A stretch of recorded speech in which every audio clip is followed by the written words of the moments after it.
Chinmaya's Setukari team have come up with a plan for having a monthly wellness workshop.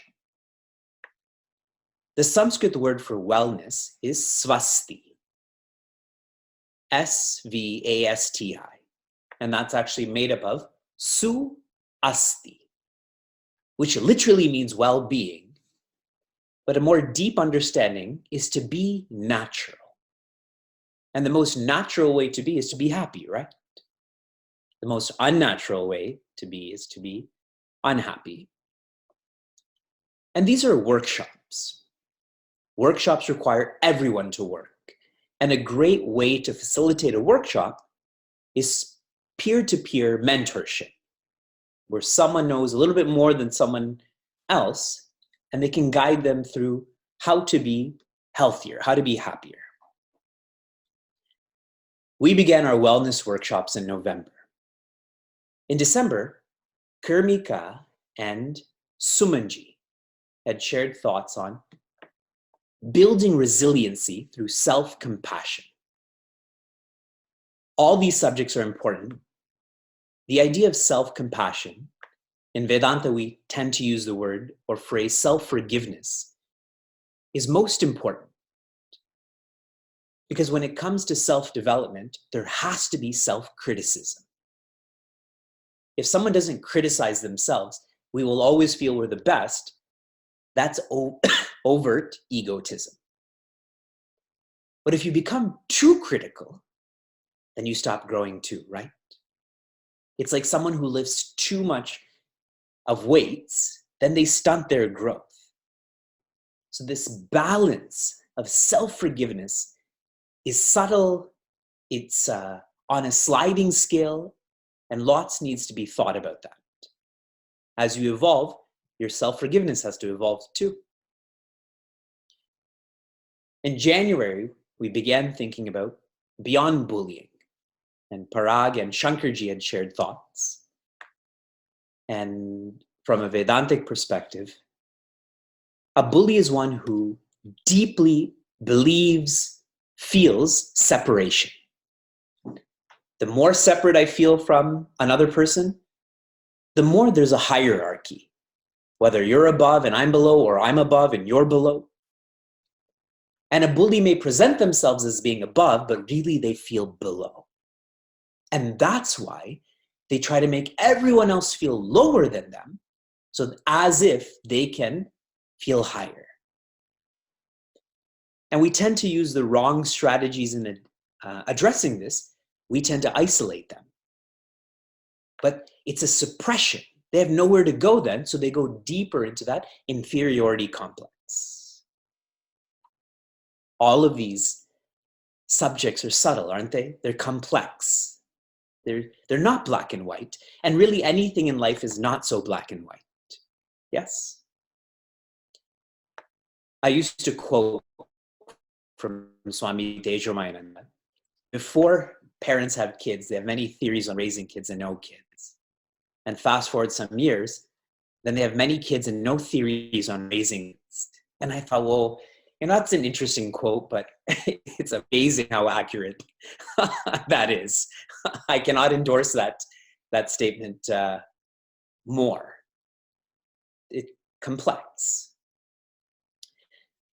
This month, this is our 4th workshop, we are focusing on the wellness equation and the Vedanta constant. And I'll begin by sharing a perspective on Vedanta, and then our real expert, Samir, will share further. You feel good about yourself now, Samir?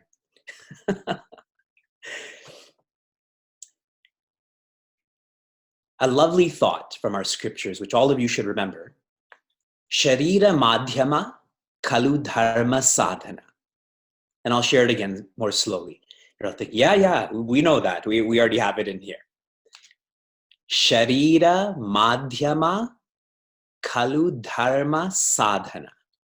Which means it is only through the medium of the body that dharma is possible, that dharma is facilitated. Without the body, one cannot engage in dharma. So now think logically. If my body is weak, then my engagement with dharma will be weak also. Logically, yes. Can you see all the sticky notes in the back? My kids didn't put that up there. That's above the fireplace. We had a big team meeting this past weekend here at our home. And so part of our brainstorming was to put out all of these sticky notes, these ideas. And somehow I got sick this weekend, wrong timing. And everyone was very energetic, but I couldn't keep up with that energy because I was sick. So I couldn't follow the dharma that I had hoped for in such a micro tactile way. And when one cannot follow their dharma, it leads to bhaya. In the chat room, tell me what bhaya means. And I'm not saying bhaya with a smile on my face. Bhaya means fear. That's right. Think about this logically again. Whenever you're irresponsible, aren't you afraid of those consequences? In Canada, cannabis is legal. And I just had a long drive and I was observing all of the signs. And one of the signs was being high, as in, that's a positive message. Being high is being impaired. Another one was being tired is being impaired. For someone who's high or someone who's tired, aren't they afraid of their own safety? And if they're vigilant enough, they're afraid of the police catching on to them. But if you're not high or tired, when you drive, are you scared of the police? Are you scared for your safety? So adharma leads to abhaya. Following the sequence. A healthy body allows for healthy responsibilities, which allows for a healthy mind. Here I'm describing that as being courageous, even reaching fearlessness. Going deeper with this, and then I'll finish with this thought. Every December, I facilitate a happiness series. And I was reading Time Magazine's full article on the science of happiness. You know what the science of happiness is called? Vedanta. But apparently Time Magazine is the originator of Vedanta. In one of the articles I was reading, they had asked which demographic of people has the lowest emotional well-being. Where do you think I'm going with this thought? Those who are obese. Those with the lowest emotional well-being, which we call swasti, right? Are those who are obese. So there's such a connection there, and I don't like using the phrase of what came first, the chicken or the egg. But if you think of this more deeply, does the body's health affect the mind, or does the mind's health affect the body? And the truth is both. Both affect both. And that's why both cannot be neglected. In our study of Vedanta, we feel we're not the B in this BMI chart, so I'm just going to do whatever I want. But if you think of our immediate Guru Shishya Parampara, that is Swami Tapovanam, Swami Chinmaya, Swami Tejomayananda, they're most fit. Swami Tejomayananda will be turning 70 years old this year. When you see him, he still sits cross-legged. None of you are sitting cross-legged right now. Yes? He can still speak for hours and hours and hours and laugh and laugh and laugh. How they tested Swami Chinmaya, and then they said he should have been dead decades ago. And Swami Tapovanam, nearly dead, but sitting with just a lower cloth and in total firm posture. They were all fit externally and most fit internally. They were all fit internally, and this was expressed externally. I'm appreciative of how Samir has thought of the subject, the title, the wellness equation and Vedanta constant. Those are perfect ways to describe what he's about to speak on. Samir and I have known for each other for some time, facilitated retreats together, and then he moved on to Los Angeles, and we recently reconnected in San Diego, and he was sharing about how sad his work is, yet how fulfilling his work is. And I thought it would be apt for him to share his practice and experiences with all of us. So with that, I introduce Samir, and Samir can share some more thoughts on his professional background and continue. Hariom, thank you.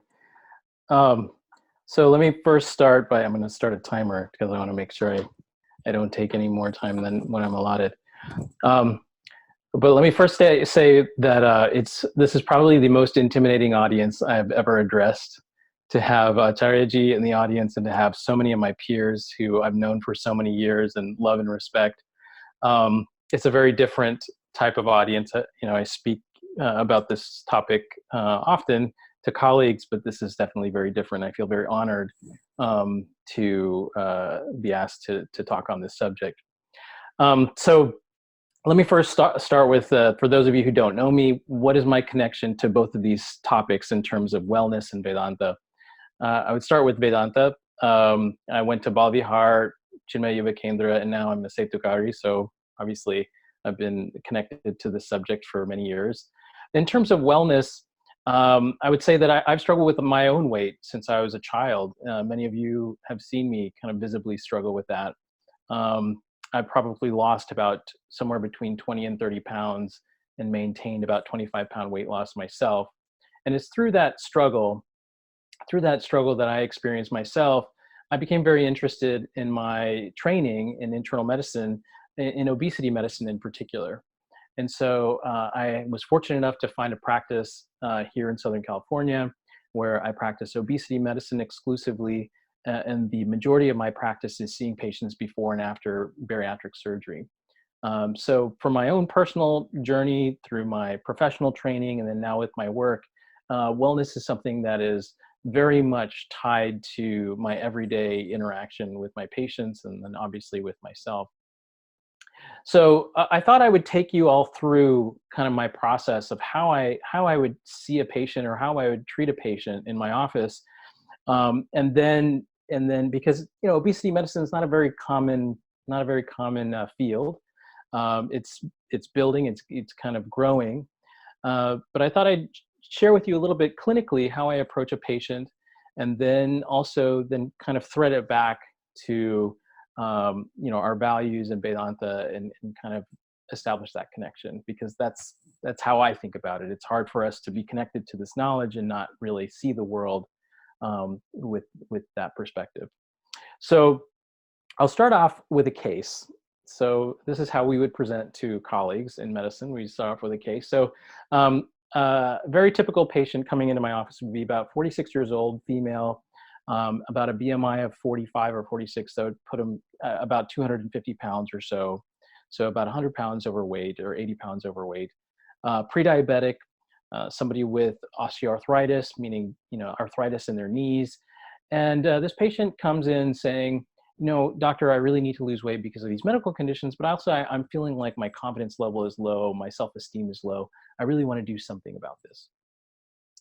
And so right there, it's very easy for most doctors to be like, you should eat less and move more, but that's not the approach that we take or that I take in my clinic, because I view weight as really as a symptom rather than an actual problem. When you tell somebody eat less, move more, you're giving them the treatment without really understanding the cause. And cause and effect being what it is, if you understand what the cause is of the symptom and you treat that underlying cause, the effect should go away. And that's really what we're doing in medicine. We have to establish the correct diagnosis before we offer the patient treatment. So rather than giving Tylenol to every fever, we should actually figure out what the cause of the fever is. And so how would you do that with weight? So what I would do is take a weight history, a very detailed weight history. The first time a patient sees me, I will go through their different ages in their life and actually try to chart a timeline of their weight. So in this patient, for example, if she has children, 3 or 4 children, we would go through each pregnancy, when the patient got pregnant, and then when each child turned 1 and what her weight might have been at each one of those stages. Another place to go is her occupation. So if she's working, like she's a county worker, most of the patients who I see are people who work for the state or the county. How long has she been working there? How long was her commute? Did she ever work nights? These are very important factors. And then stressful life events. Did she go through a divorce? Did somebody close to her die? Did she experience any trauma as a child? This is a very important piece of history to elicit from the patient. And in that way, I would get a timeline of her pregnancies, when her children turned 1, when her different career stages, and then also major stressful life events, and assign weights to each one of those things. And after about 10 years of doing this, I have come down to basically a set of principles that I call it the wellness equation, because every time I see a patient and I get a history, I test these principles to see if these assumptions are still valid. And so when I try to model what wellness is for me in my clinic, I've come up with a simple formula, and I'll show it to you here. It says a lack of time plus America equals weight gain. Okay, everybody see my little board? Why do I say that? Because, and I'll go through each one of these factors here. We'll start with a lack of time. Generally speaking, when people have less time for themselves, what you will notice is their wellness declines, either their mental wellness or their physical wellness. And in the lack of time category, there are actually 3 levels that I would say. The first level is priority. So priority. So what does this mean? This means that if whatever it is, if it says weight, if we're talking about weight, if losing weight is not really a priority to you, then you're not going to invest very much time in it, right? So for you to lose weight, you have to invest time in it. So that's the first one. The second one is that time is available, but the person is not available. What do I mean by that? So if a person has severe depression or severe anxiety, they have PTSD, or they're really stressed out, right? They may have the time to invest in themselves, and they may have the desire to do so, but they are not available. Mentally, they're not available. So it's very, very difficult to treat somebody or to help somebody lose weight if they have that issue. And the last category is basically the opposite. They are available. They want to lose weight, but the time is not available. They have, 3 or 4 kids. They're a single parent. They're shuttling them back and forth to place, or they have a very long commute. So if you have a commute longer than 45 minutes, turns out it's a lot harder to lose weight. So these are the 3 different levels. When we talk about these 3 different levels, so now we're kind of getting closer to the diagnosis. We're talking about lack of time, but actually 3 levels here. So if you're at level 1 and you lack priority to lose weight, well, that's kind of like the horse, bringing the horse to water and trying to make it drink. Very difficult. That person needs to do some internal work. They're probably not in my office to begin with, because they wouldn't have made the appointment. The second one, where they have the time and they are not available, this is really trying to look at what is the underlying factor here? What is the mental health issue? What is the stress factor? And really trying to attack that right there. What is a common technique that I would use for a patient at this stage when we're talking about just from a behavioral standpoint? I am a big advocate of storyboarding and thinking deeply about meaning and purpose. What do I mean by that? I would ask the patient, well, why do you want to lose weight? And very often they'll give me a laundry list of problems and things that they want to change. But what I would challenge them with is, well, what are you trying to do? What does it look like to you when you lose weight? What is it that you are trying to achieve? What do you want your life to look like? The most succinct answer I had to this question, a patient said, I want to run in the park with my kids, right? Just 7 words, but it's very visual. It kind of checks 2 boxes for me. One is that it's visual. The patient will be able to see it and imagine it. I can see it and imagine it. And also it involves people it involves something greater than just himself. It's not, oh, I want to look good in a suit and, look in the mirror and feel like I look great. No, this involves other people that he really loves and cares about. This is bigger than himself, right? And so those stories that we tell ourselves really help intensify and focus the mind. Really, it can capture both this level 1 and level 2, can really get the person to see themselves differently and see this more as a journey or a quest. With this level 3, this is really, I think there are techniques like gamification, which some people are trying to use now. If you think about Pokemon Go or something like that, these are things that can kind of fall into that category. There's another construct that I would share with you that I think is really important with that level 3, and that's something called Tiny Habits. So Tiny Habits is it's now a book written by Dr. BJ Fogg from Stanford.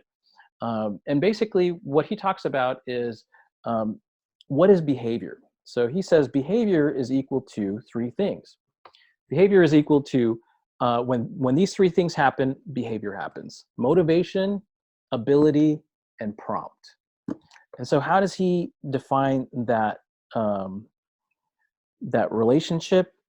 He basically says it's like this. So if you imagine a curve like this, here, this is ability and this is motivation. And when ability goes from easy to hard and motivation goes from low to high. So basically, if something is all the way over here, sorry, I mixed these up. This is easy and this is hard. So when something is over here, then it only requires very low motivation and it's very easy to do. When something's Samir, over here, it's very hard. Sorry, Samir, yeah, we couldn't see your board. Okay. Yeah, thank you. So this is a relationship. When something is very hard to do and it requires high motivation, then you would be all the way up here. If something is very easy to do and requires low motivation, it would be all the way over here. And so behavior happens when you cross the behavior line, okay? And so give you an example, like for example, donating to the Red Cross. If I have a lot of money and I really, feel I have a big heart and I want to help people, then basically it would be, and there's some natural disaster, when prompted, I would donate money to the Red Cross. So what does BJ Fogg say about behavior and sorry, my children are now in the audience. So what does BJ Fogg say about behavior? He says, make your habits tiny. If you want to lose weight or if you want to exercise or something like that, you want to make it really tiny. I'll give you an example. So he talks about flossing, right? So if you want to floss, basically he says, attach the behavior to something you're already doing, okay? So for example, like brushing your teeth. So whatever you want to do, you attach that behavior to after that. So say, after I brush my teeth, I will floss 1 tooth, okay? So what happens? Basically, the behavior you're trying to do comes all the way over here. It's really easy to do and it requires low motivation. The prompt is brushing your teeth, and so the behavior happens. So this is not very unique. Basically, this is saying that we want to take tiny steps towards whatever we're trying to do. The unique thing he says is, don't change the behavior. He says, if you're doing it consistently for 1 week, don't go to next week and say, oh, I'm going to do all my teeth all of a sudden, right? He says the consistency of the smallness of the behavior is really important. And then the other thing that he says is celebrate. So whenever you do that small behavior change, you want to say, yes, I did it. Or you do something very simple, a very simple celebration. And the reason for this is one of the key principles is that feeling successful is very important for change to happen. If someone wants to change themselves and change their behavior, you have to feel successful. And so the idea is keeping the behavioral change, whatever you're trying to do, very small, so you get more of that feeling of success, and eventually your habitual behavior will build, right? And so this has been tested by BJ Fogg and people in his lab, and something that I use very commonly. The reason for this is because people very often in my clinic who struggle with their weight have a very all or nothing type of mentality. And I would say I do myself. Either I'm going to exercise every day for 30 minutes, I'm going to go running. And if I don't, then guess I'm a failure. I'm not going to do it, right? A very good conceptual model for this is people who struggle with addiction. So they've done studies on addicts, and essentially they do something called discounting. So they'll say, I'll give you $1 today, or if you wait for 4 days, I'll give you $10, right? And so they keep doing this, and they basically find a point at which one point the addict will discount the future and say, no, give me the money right now. I don't care about how much money you're going to give me in the future. And essentially what they found is that really hardcore addicts have a perception of the future of about 7 days. Beyond 7 days, they are not able to say, okay, I need to pay my rent. I need to go, make sure that I, go for this job interview, et cetera. And this is why they often lose so much of what they have, because they can only think about that all or nothing mentality. I have to get this. Everything else doesn't matter. And so that incremental, kind of approach to behavior is really, really very important. And then celebrating that incremental, if you incrementally did something, you set a kind of a goal in mind, and you small incremental, you celebrate it, make your, give that feeling of success. So that is the first half of the equation, the lack of time half of the equation. What about the America part of the equation? What about that? So, there's so many things you can talk about in terms of wellness and the environment. We can say in the United States, our genetic code is less important than our zip code in this country and in many countries, but especially in the United States, when you talk about health and wellness. You can look at studies that link income inequality to health outcomes. That is very prominent in this country, where you see high amounts of income inequality associated with infant mortality, obesity, whatever. Food policy, right? You can talk about that and say that, food policy in the US is about foods that are more profitable as opposed to foods that are healthy. But the problem with these things is that, none of these things are things that the individual can really impact. And so the one factor that is important when it comes to America, because my version of America is different than your version of America. And what is the difference? The difference is really around who we associate with. And this is the part that I really tend to focus on with my patients. So the example that I would give is what's called blue zones. So blue zones are places in the world where people are more likely to live to 100 or more. And there are about 5 blue zones in the world. And one of them, you'd be surprised to know, is in the United States. One of them is right here in Southern California, where I live. It's called Loma Linda. Loma Linda is a place where there's a large population of people known as Seventh-day Adventists. These are people who are vegetarian. They have a very strong community. They garden. They meet each other on their Sabbath, which is the Saturdays. And so all of these communities basically eat a lot of plants. They are physically active. They have a strong sense of community. And so this is very interesting because Loma Linda is in San Bernardino County. San Bernardino County is the place in the United States where fast food originated. The very first McDonald's that had a drive-through and all of that is in San Bernardino County, in the city of San Bernardino.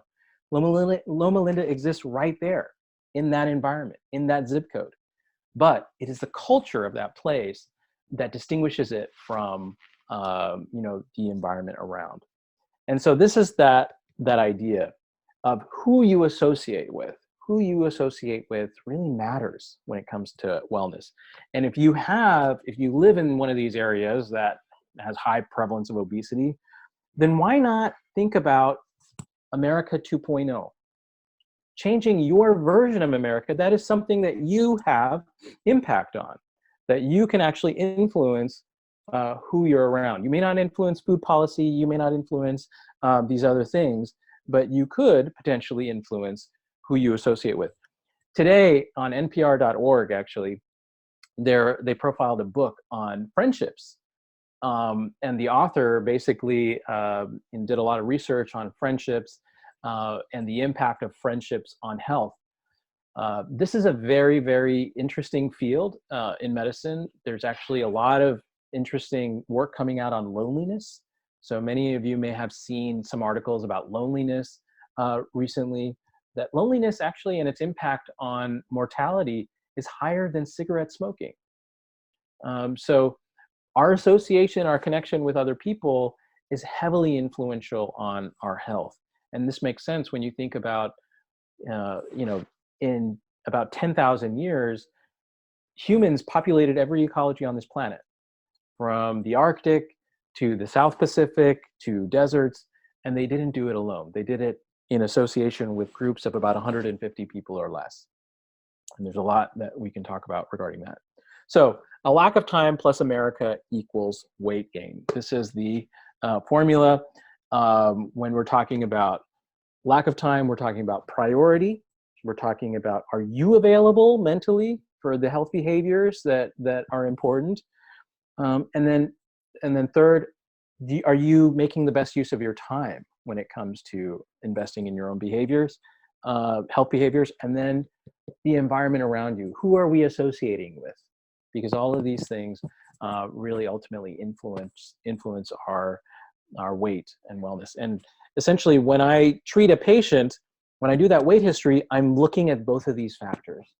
And I can tell you in myself, as well as in my patients, when I'm able to hone in on those levels of where the lack of time is coming in, or the association factors, and patients are able to actually intervene themselves on those factors, they start to see differences. They start to see results. So what is the kind of the connection with Vedanta? So I'll go back to this, start with lack of time. Actually, I'll start with this idea of the wellness gap. I call it the wellness gap when I talk to my patients about it. So what is the wellness gap? The wellness gap is the difference between what I want to do and what I know I should be doing, right? I know I should be exercising. I know I should be drinking more water. I know I should be eating more vegetables. When you tell a patient, eat less, move more, you're not telling them anything they don't already know, right? Who doesn't know that in terms of their health? So this is already fixed in the mind, usually. And so the difference between what you should do versus what you want to do, that gap, the larger that gap is, Krishna, thank you. The larger that gap is, the wider the wellness gap. Meaning, what's the difference between these two? It's usually guilt, it's usually shame, it's usually negative self-talk. When I act very differently compared to what I know I should be doing, I start feeling negatively about myself. So what is the Vedanta constant in my mind? This is how I think about it. I think somebody asked, this is the story I remember. I don't know if this is correct or not. But somebody asked Swamiji Gurudev, as he was boarding a train, Gurudev, tell me, what is Vedanta all about? And he's boarding the train. The train is leaving. This is how I imagine it. The train is leaving, and Gurudev is on the platform, and he says two words to this person. He says, detach, attach. And then the train leaves, and Gurudev is on the train. He's gone. And so the way I perceive this is, you want to try to attach yourself to this higher place of what you should be doing, while detaching from these lower things and these wants and desires. And as you do that, you start detaching from these lower wants, and these wants become closer and closer to what you should be doing, right? And what do we call that? We call that yoga, basically. This idea, we call that yoga. When we're bringing these two things together, I mean, bringing the mind and the intellect together, that's what I understand to be yoga. And so how does that translate to these three levels of priority when the person is unavailable, but time is available, versus when the person is available and the time is not available? I perceive this as these three levels of three yogas that we have. So if priority is a problem, then you need some understanding. You need jnana yoga for that. You need to really understand kind of, well, what is the disconnect between how I'm feeling and my health and my wellness behaviors? There's some jnana that's required there. There's some understanding that's required there. When I am not available for myself, that's largely an emotional state, a state of emotional disequilibrium. And that storyboarding, that idea of envisioning this future that I'm really trying to achieve. And recently I gave an analogy to Kobe Bryant and his film that won an Oscar called Dear Basketball, which is basically a love letter to basketball. If you haven't seen it, you should. And it's basically he's storyboarding and he's showing us, giving us a window into his mind of how he looked at basketball from a child onward into an adult.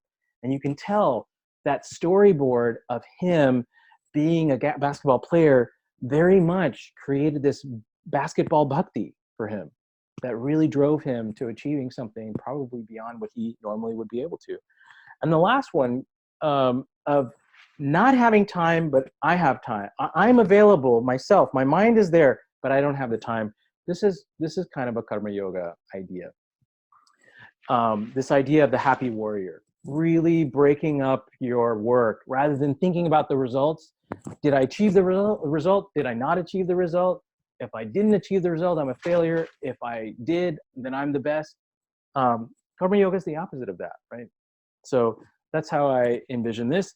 And then this America part, what is that really? It's satsang, right? So satsang basically enhances every single one of those types of yoga. If you have satsang for jnana yoga, you're going to probably learn more, right? Otherwise, we'd just be giving library cards to kids and say, here, this is your college degree, go to the library, read all the books. Satsang for bhakti, that's pretty obvious, right? Satsang enhances all of these things. So that's kind of how I in my mind, think of these things as all very internally consistent. One tip, if I were to leave you with one tip, and I think I have a couple of minutes, it's very interesting that there's one behavior, one wellness behavior that really acts on all of these levels. Okay, so this is a secret tip. What is that? It's sleep. If you don't sleep, all this happens when you're awake. None of this happens at any other time. You have to be, when you're awake is when all this, you make progress on all this stuff. If you're not sleeping well, none of this is really you're not gonna move positively on hardly any of this stuff, okay? So probably the most common thing that I'm diagnosing and treating in my clinic is sleep apnea, or I talk a lot about sleep hygiene, going to bed on time. How do you know if you're getting enough sleep? Number one, do you wake up without an alarm? Number two, do you require caffeine to stay awake? These are two factors. If you can answer yes to both of these, no to both of these things, right? Do I need an alarm clock to wake up? No, I don't. Do you need caffeine to stay awake? No, I don't. Then you're probably getting enough sleep. If you can't answer no to both of those questions, then you probably have some sleep issue. And all this wellness stuff is really just a bunch of, blah, blah, blah. You really need to work on your sleep. Okay. I think that's all I really wanted to say. Each one of these topics you can dive into even deeper. But that's kind of the overview of how I approach a patient in my clinic, and then how I connect that to Vedanta. So the Vedanta constant to me is this attach, detach idea, yoga. Thank you.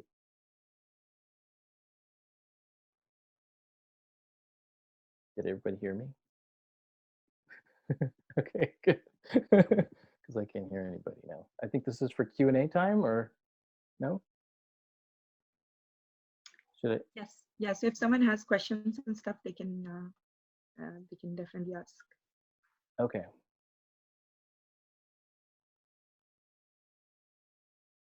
So I'm looking at the chat. Should I look at that, or does anybody have a question? They want to just unmute themselves.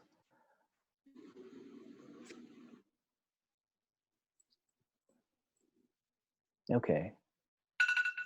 Smita, you can go ahead. Okay, thank you, Kanchan. Hariyom, Samir, how are you doing? Good. How are you? I want to thank you so much from the bottom of my heart that you touched on loneliness. I think that's a common factor for everybody. I fully admit it. And I want to know, in your work of loneliness in terms of well-being and your attached detached model, what conclusions have you come up to, and how did you hone into that symptom when you were delayering your clients, for example, in the weight gain process? If you can elaborate more on that. Yeah. It's just that wellness gap in terms of, a lot of people approach weight loss and, as like some kind of knowledge gap that I just have to educate, the healthcare system has to educate people about what health and wellness really is and what health behaviors really are. People know that stuff, right? And so when a patient, when I started, and because I was never trained in this stuff, it's just kind of, you learn it. When a patient would come into my office and say, and I would give them this whole, diet and exercise and blah, blah, blah, they already know it, right? And so their problem, they very clearly will state the problem that, I know what I should be doing, but I just can't do it. I'm not able to actually do what I know I should be doing. And so you start to think about, well, what models really help people want to do stuff, right? And the behaviors that kind of are attributable to group-based behaviors, if you take a negative example like gang violence and peer pressure and all of this stuff, when everybody's doing it, it's a lot easier to do, right? It's true with political situations. Everybody loves a winner. Everybody, jumps on, this is cool, this style of wearing this or hairstyle. And so if it was fun and cool to be healthy, then a lot more people would be healthy. And you see that principle in practice in blue zones. I'll give you the opposite. In the South Pacific, there's lots of obesity in Polynesian countries. And what has happened in those societies is their cultural identity through colonialism and everything else, their cultural identity has become very fractured. And on top of that, they've gone away from their traditional eating styles, and a lot of the food is imported, right? And so a smart economist could very much look at those countries, because it'd be very easy to track how the eating behaviors evolved over time by just looking at the imports and the exports of those countries. Some of those countries have 80 to 90% prevalence of obesity. It's crazy. So this idea of community is so critical. And I think one that, especially being in the diaspora, we should be very vigilant about this and kind of celebrating our festivals, coming together. These types of venue, kind of formats I think are helpful for that as well. Is that helpful? Okay, great. Next question. Jenny, you can go ahead. Thank you so much for your talk. Yeah. So when you had mentioned that those with the lowest emotional stability, or I think Vivekji actually mentioned this, they tend to be the people who are obese, because both the mind and body are cyclically affecting each other. When you have those sorts of patients, how do you help break that? Yeah. So, that can be very hard, but what I would say is this idea of success and the feeling of success, this is very transformative, right? A person doesn't have to lose 50 pounds to feel successful. Just the idea, when you start to invest time in yourself, you know, if you, very commonly, my patients are people who, it's kind of like when you're in the airplane and they say when the oxygen mask falls, you should put yours on first before you help somebody else. They would do the opposite. They would be putting it on somebody else before they're helping themselves, right? And so when when a person begins to pivot towards their own self-care, then they can start to see a lot more change, not in the weight necessarily, but in this idea of, I feel more peaceful, right? I feel more peaceful because I'm kind of addressing my own needs. Another way I say this to my patients is, you know, when two people are you know, just are getting a divorce, right? When their relationship is falling apart, what is the language like? Is the language loving, or is it very hurtful and, you know, antagonistic? Obviously, it's very negative, right? And so what then I ask them to do is like, think about the way you're talking to yourself in your mind, right? If I talk to you the way you talk to yourself, if I tried to do that, if we would be best friends, that'd be great. If there would be a different dynamic going on, if you would really, you know, kind of hate me for that, then that's an indicator that that your relationship with yourself is probably fractured, right? And so what improves relationships? Time, right? When you say you're going to marry somebody, you're saying, I want to spend all of the time I have left, I want to spend it with you, right? If you're going to get divorced and be like, you know what, that whole idea of us spending time together, you know, I'm not feeling that anymore. You know, we should probably, you know. So time and relationships, time is the currency of relationships. And when we start to invest more time, then that relationship begins to improve. People can also start to be more active participants in their own self-care. Once they start to do that, they start to feel successful. They start to see changes and feel more successful. And that feeling of success, so important. Why? Because you begin to see yourself differently. And unfortunately, obesity is a very visual thing, right? And this may be one of the reasons why that perception of you know, of wellness is so low, because people can see my struggle visibly, as opposed to if I'm a heroin addict or an alcoholic, I could conceal that theoretically, you know, when I'm not using or something like that. Is that a helpful answer? Okay. Sorry, you're gonna hear my dog in the background. Another question? Mukul, you Sorry, keep going. Thank you very much for the talk. I had a question on how we help family and friends who are going through this, and they either want to do weight loss, but they aren't. They hit one of those three lack of time issues that you mentioned, or the America things, and how we can help them on their path. Yeah. You know, this is a harder question. And it kind of, you know, it reminds me of something that I think Swami Tejamananda or somebody said, I think in relation to karma yoga or something like that. It depends, like when you're talking about change and behavior, changing behavior, there's this analogy where it can be as easy as blowing the smoke from the fire, right? You can see the fire and you're clearing that smoke away, or wiping the dust off the mirror. But there's some people who it's like a baby being born.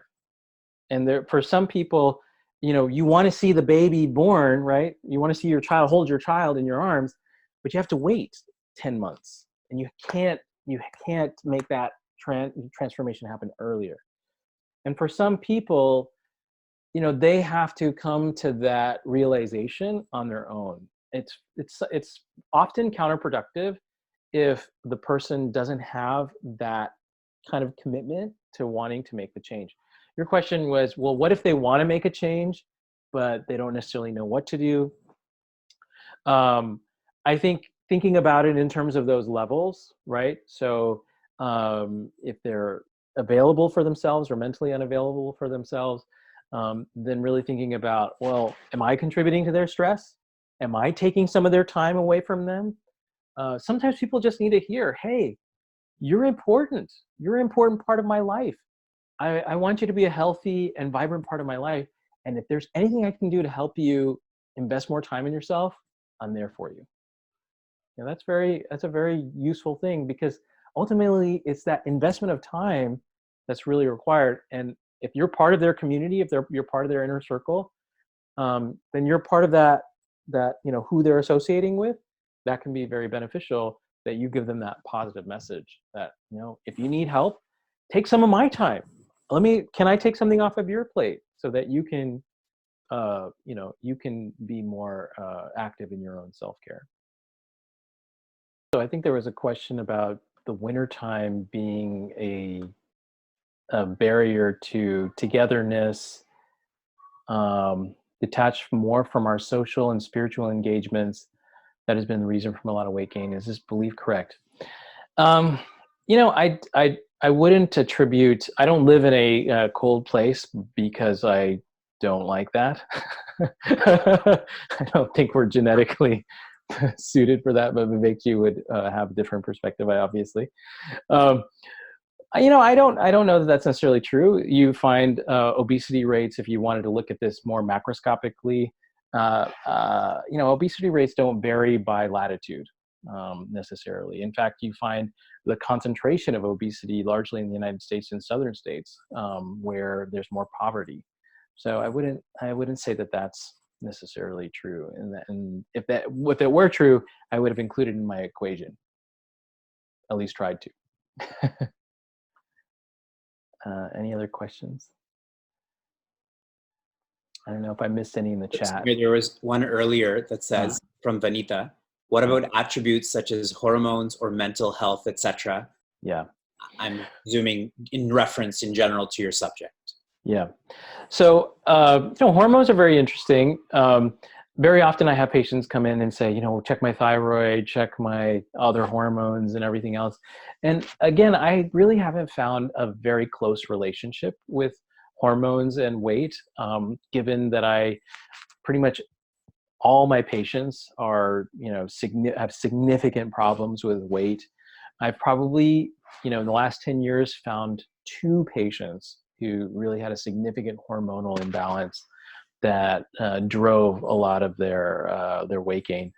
Mental health is huge, right? So mental health is really kind of that idea of that second level of not being able to invest time in yourself. That is probably the biggest factor that influences this. The difficulty with mental health is this is a very private place, right? So nobody actually gets in here.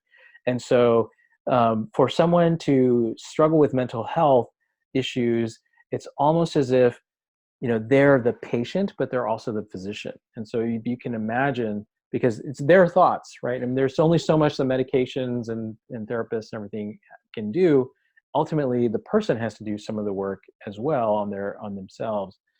And so if you can imagine a person with full-on malaria, you know, trying to, you know, put their blood on a slide and trying to see what the parasite is and diagnose and treat, you know, that's kind of the challenge when someone has a mental health issue and trying to get them connected to their own wellness. That can be very, very difficult. But community and other people around them can be extremely therapeutic. And that's kind of that chicken or the egg situation, where the lack of community itself can be probably what is throwing fuel on the fire of a mental health issue, or a better community or improvement in the community can be very therapeutic.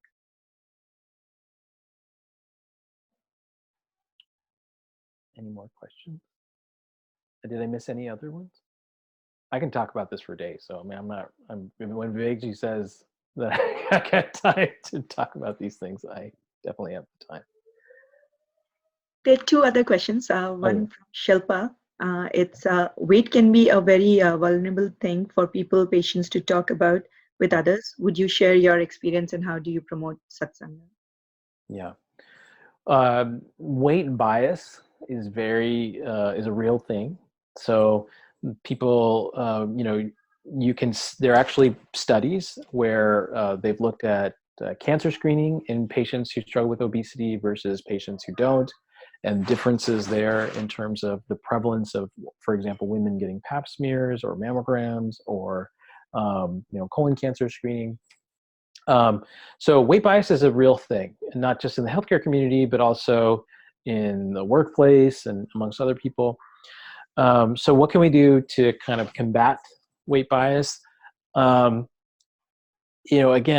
we can only do what is in our power to control.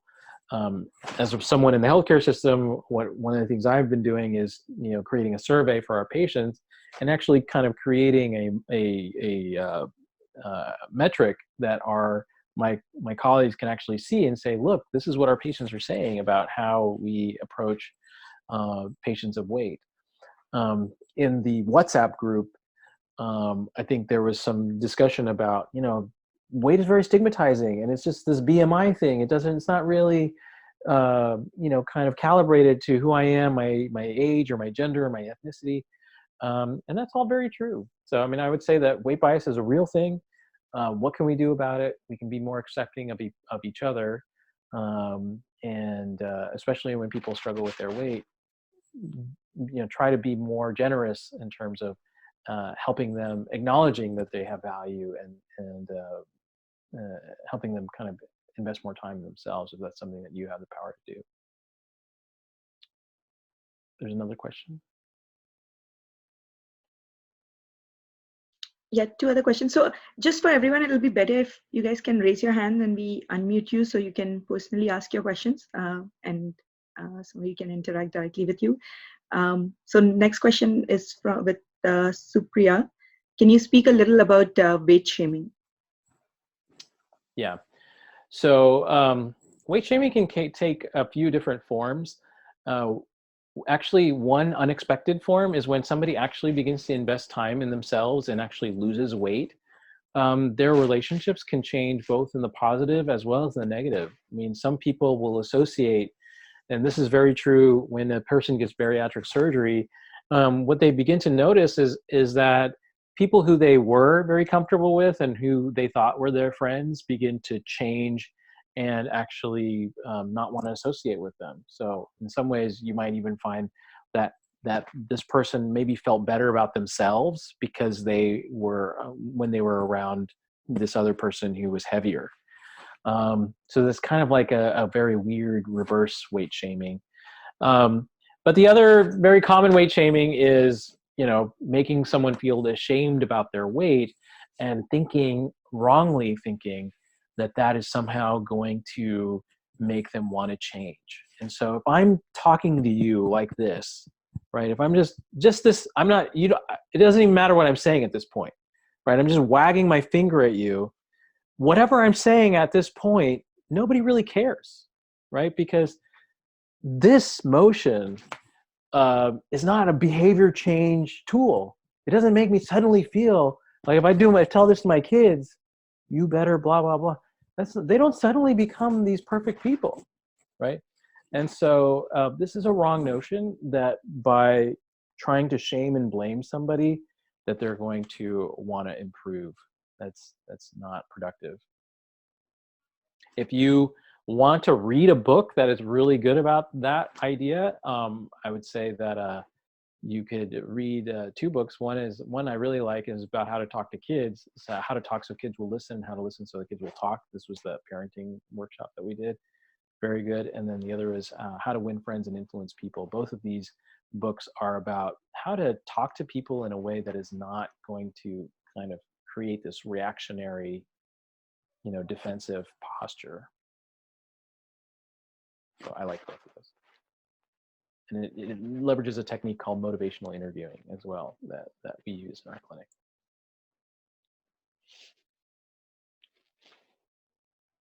Okay, Sujata, I'm just going to unmute you. Hi, all. Thanks for sharing that. I really liked what Samir, you had just shared about the weight shaming part. I just wanted to make a note. Actually, I think a lot of people hear the weight shaming is only on the heavier side, but my younger sister is extremely thin, and that's just how she is. My stepmom is really thin, so she's really thin. and she gets shamed about the way her clothing fits on her and other things too. So weight shaming can go both ways for sure. So people who are extremely thin or, you know, have trouble finding clothes that kind of fit in a certain way on them, on both sides of the scale. So Yeah. just pointing that out, that just because someone's thin doesn't make them healthy or unhealthy. Like there's a lot of things that go with that. But I appreciated what you said about the wagging your finger about it, because you know, I guess, you know, we have the whole spectrum in our family, so just to be aware of both sides of that. In my own experience, when we would go to India every year, and when I was a child, up through, you know, adulthood, and I struggled with my weight since I was a kid. And so when I would see my relatives after a year, the first thing they would say, "Oh my gosh, you gained so much weight. What's wrong with you? Or you're a terrible person now. We hate this look on you." And then if you lose weight and you lose too much, "Oh my gosh, you lost so much weight. You look so much better. But this is too much. You know, this is too much weight loss. You know, like, are you okay? Are you sick? Are you sad?" And it's like, dude, you know, I'm still the same person. You know, treat me like a real person as opposed to like a number or a weight. And unfortunately, we internalize that idea that we're good if we've lost weight and we're bad if we've gained weight. It's a very, very difficult knot to kind of loosen and untie. But that's where that idea, that tiny habits idea, that feeling of success, you know, setting yourself up to be successful by making the changes you're trying to make very small, and that serially feeling successful, it changes the way we see ourselves. And that can also be very therapeutic, as well as having a very supportive environment. So I think my friends Ganesh and Deepo have a question all the way out in College Station. What is your perspective on encouraging obese patients to lose weight while also not promoting body consciousness and lack of identification with self? You know, really, this comes back to this idea of motivational interviewing. One of the things that BJ Fogg also says is behavior. If it's behavioral change, he got his start in designing, helping IT, you know, apps and things like that with their processes and getting people to use their apps. And basically, what he said was, if you're going to design something for someone to do a behavior, design based on what they already want to do. So if your starting point is, hey, I need to convince this person that they need to make a change, that's a tough spot. That's that, you know, kind of, you're trying to get the baby out of the uterus, and that's probably not the best. That's not a good thing for anybody. You know, it's almost like a kind of like a violent intervention that you're doing. So I would say, if the person already wants to do something, elicit that.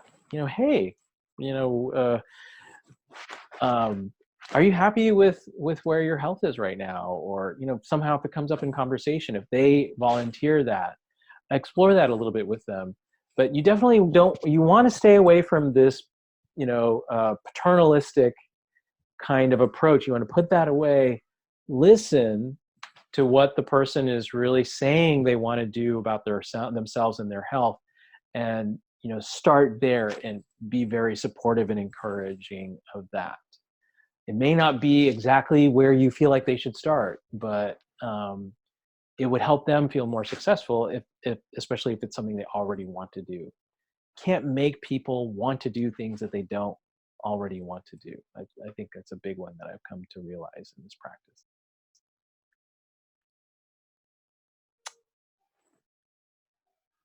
Would you share your experience about how to promote satsang? Wow. I think a lot about this, a lot, because I think it's such a free. It doesn't cost anything.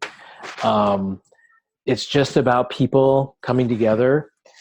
So I think a lot about this. I think that people coming together around a common goal You know, if you think about it in terms of sports, like a team. So if I'm partnering with someone who has the same goals and challenges as I do, and we create goals together, that is a very powerful thing. So kind of matching people based on their challenges and their goals. And that's really what a team is, right? I mean, Kobe Bryant didn't want to be on a team where people are just like, I want to party all night and then show up to the game, you know, half drunk, right? He would be really upset about that. He really was attracted to people who were of the same, you know, kind of edge, like competitive edge, right? Like, you know, learning from those people. And so you want to try to match those two things. And the other element is this idea of a mentor and having a mentor and a guru and stuff like that. That's very important. So if you have those things where the goals and challenges are aligned and there's a mentor, preferably someone who you can identify with because they've gone through those experiences, that can be very powerful. Another simple example would be games. Games are very, very useful tools for satsang. Human beings are probably one of the only animals, maybe dolphins, that actually continue to play as adults. So games are very useful. Simple one. Is there any other questions?